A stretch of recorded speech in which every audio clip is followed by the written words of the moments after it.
in the holiday season. Hope everything is going to plan according, or trading wise, etc., and business wise. There's just a few positions I want to go through. A few of them were taken in the community, a few of them was not taken, and obviously missed. And when I had my daily recaps, I obviously identified a few of these trades. So yeah, I'm just gonna run through everything that that happened last week, or a few good trades. The first one is going to be, so there's 3 on gold, which will be this one. I'm going to run through this one as well as this one where a loss was taken. And then later in the video I'm going to do just my analysis for the week in this video as well for gold. And then there's one trade on SPX that I want to run through quickly that myself and the community obviously took. But yeah, I'm going to dive straight into it. I'm going to start with this first one. So obviously our number one, or our first pointer, must be our buyers, and obviously as we can see that with this we've had a bearish bias for a while now. So we're going to continue trading that way until price action is showing us otherwise. And yeah, let me dive straight into it and tell you guys what I saw. Yeah, so like I said, was our first pointer is obviously bearish price action. If we can just, obviously this was just before London session, and this was it within London session open, as you can see, as soon as volume stepped in. I just want to, actually I can't remember if I managed to do the box, so it's there and there. So yeah, there was an extra confluence as well. I didn't even mark it up here. I don't know why I took it out. Let's just mark this. No, let's do this like this, like that, and there we go. Okay, so obviously number one is, let me put on my indicator here. Number one will be our bias, which was bearish. Number two would be the block which we drew and where confluence was added, where liquidity was taken out. This level I just marked as well because liquidity was taken there as well. And then number three we can skip for now. It's I can show you guys. Might as well, it's quick. So all I do for number three is the highs and the lows of the previous day and the day before. It's just I put my session indicator on the 5-minute time frame, and then I use all the highs and stuff like that was within session. So this one we can just do this for now. Let's just hide it, and I do not know where the oh yeah, it is. Okay. Okay. So within session, this was the previous low. Where is it? Week low, strong R. Previous daily low. That's still white. Okay. And this was obviously the previous daily high. Let's just mark it like that. Let's just mark it. No. Black. Okay. And then obviously the day before. But I'm just not going to do it now because obviously the 2 days prior to this trade, those daily highs and daily lows wasn't in confluence. But as we can see, the previous daily low was in confluence with our, our bias for the morning.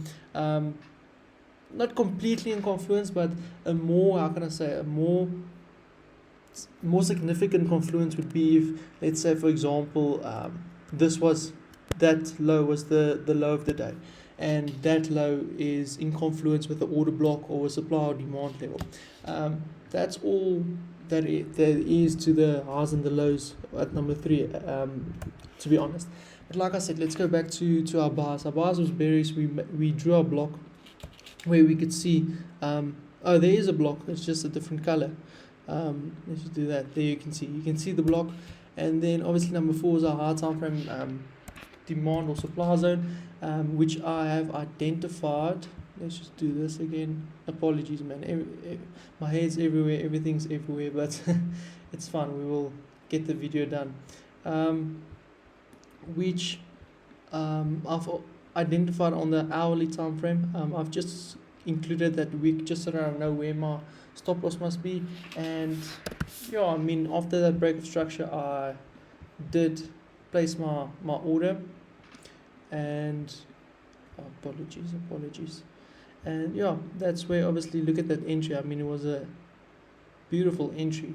And then my take profit was just a demand zone down at the bottom, which obviously gave a 1 to 6, which was very good. Later that, not later that day, later that week, we've identified Tuesday morning, early in the morning, during Asian session, it created this liquidity week. For the team, I told them that I do not want to be trading before this week gets taken out, and if we can just do that, we'll be able to see. This was obviously in London, London session, and within or just after London session, going into New York, this week was taken out, or this level of liquidity which I talked about, and then this line just indicated a lower high.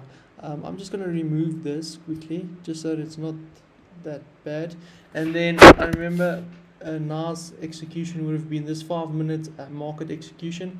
Otherwise, SMC didn't really give a nice entry at all, so that would have been, even after price made that lower high, that for me is enough confluence, or enough, how can I say, price telling me that we are going to go bearish. So that's when order could have been placed or could have been executed, and then obviously take profit would have been this low for another 1 to 3. So that's the 2 wins on gold for the week. I want to go through the loss quickly. And yes, we do make losses. We're not always perfect. But yeah, let me go through it quickly. For me, I identified, obviously this massive, this was news. I can't remember if it was CPI or PPI. It might have been CPI, because it was a Wednesday. But anyway, so for me, I identified obviously the break above this liquidity level. For me, I didn't think the price is going to head down to the downside after taking out these liquidities. I thought the price would come up to grab some and fill some imbalances, grab some orders here. But obviously, I can't tell price what to do. It does what it wants. So for me, what my brain told me was, okay, so we took out these liquidities. We have an imbalance that's left behind, and we have obviously a nice supply zone with this flip zone, which obviously can be another confluence. Just telling me this is an area where price will most likely decide to react from, as it did twice in 1 week. But yeah, so for me, all I identified was obviously the liquidity to the left, and then if we go to a lower time frame, I did tell the community wait for this hourly candle. Let me just mark it. Wait for this hourly candle to close above this wick here, for me to then be able to take a trade like this, and obviously targeting the imbalance. But I kind of broke my rules, because I told them, listen, the 30-minute for me looked very nicely, and then obviously that's when I identified this level of demand here, and as you can see, price reacted very nicely off that level. And yeah, I mean, if you manage your risk accordingly, or how you were supposed to, this could have been a loss avoided and would have been a break even. But I mean, if you held the risk and everything, obviously it would have been taken out. But yeah, for me, I wouldn't classify this as a good loss. I would classify that as a very bad loss. I went against my rules, or went against what I told the community. And yeah, I mean, looking back at it at a bigger time frame, the daily time frame, this is what I can see now. This liquidity being taken out, level of supply, and obviously with the engulf, we will probably head to the downside. But I'm going to get back to gold in a minute. I just want to go through SPX quickly. So that was 2 wins, 1 loss on gold for the week that I went through now.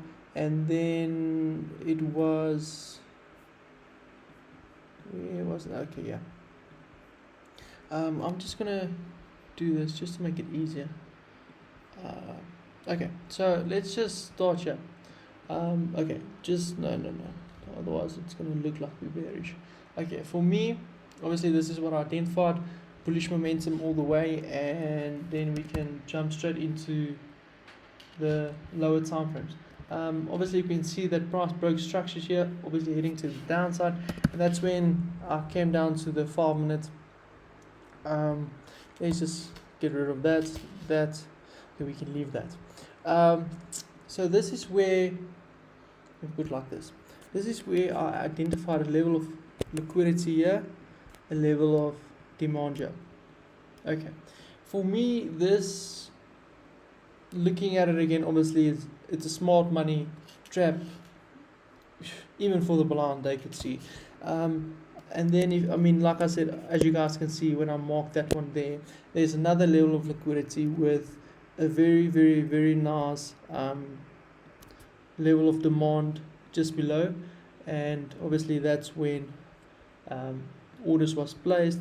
Just do this just to indicate where my stop loss should be, and then all I did was, obviously this was also identified, this level of supply, and because we are scalpers forward / intraday traders, I identified that as well as this level of liquidity there, and that's where obviously take profit was for 1 to 4.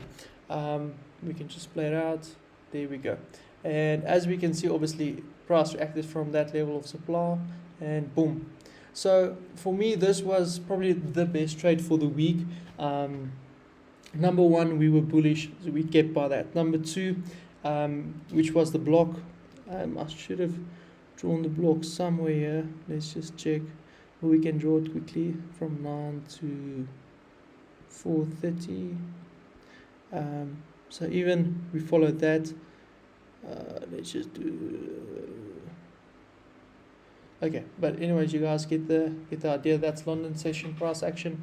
Price obviously broke to the upside, trapped early buyers into putting their stop loss here, or actually buying from this level, stopping them out, sweeping the liquidity that was created in London, and then reacting from the lowest, or the premium, or the discount, the discount level. So yeah, that was number two. Number three was obviously the highs and the lows that was in confluence.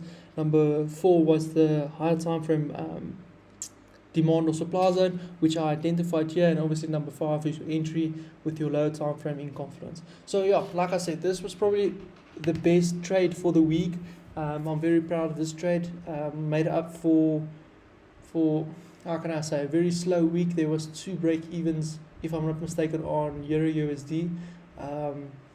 Yeah, a very frustrating week, but I mean, trading is a game of probabilities, and where you should be putting your money, or you should risk your money where the highest probability will be, and that's what makes, I feel, me and my community a profitable community.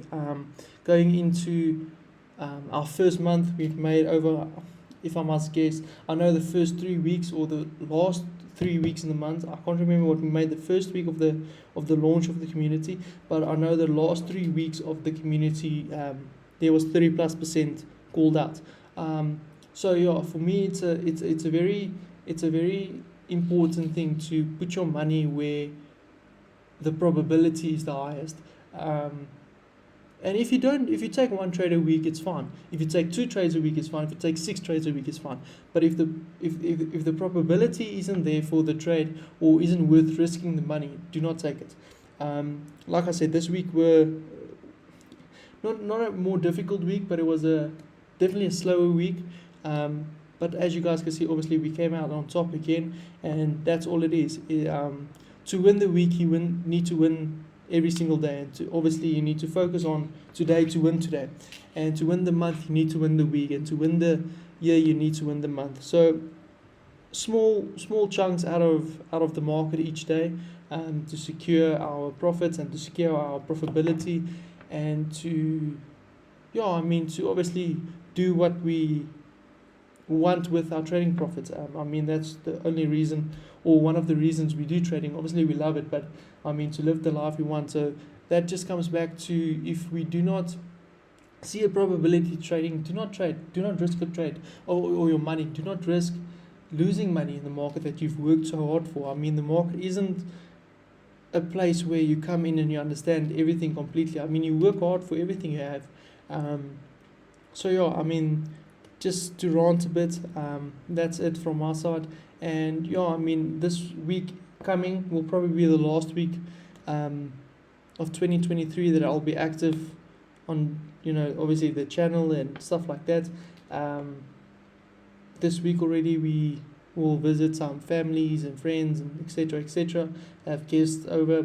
So yeah, I mean, if the probability or the trade isn't there, do not take it. It is holiday season, so the market is slow. So the best to do is to sit on your hands, enjoy the time, the free time you have, etc. But yeah, like I said, that's me for the week. That was the market update for last week. And yeah. Oh yeah, let me go through gold quickly. Almost forgot about that. So if we zoom out, like I showed you guys earlier, this is what I've identified. A sweep of liquidity and obviously a level of supply being hit, and obviously look at that nice reaction we got out of there. So if we go down to the lower time frame, the 4 hour, which is also still one of our higher time frames, but if we just have a look at, obviously there's minor structure to the downside, we identify this level of demand, which I think this low will probably be taken out, and we can draw that like that. We can go one lower.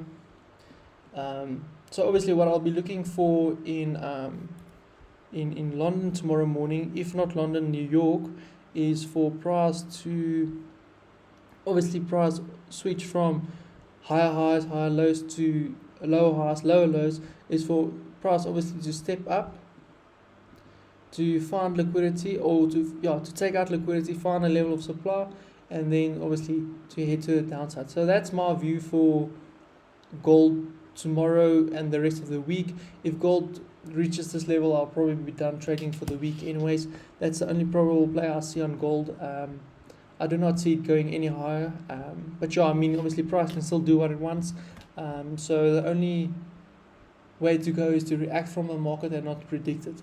But yeah, that's my view for the week quickly, quick and simple. And yeah, I mean, I'll chat to you guys in the Discord. Okay, cheers, ciao guys.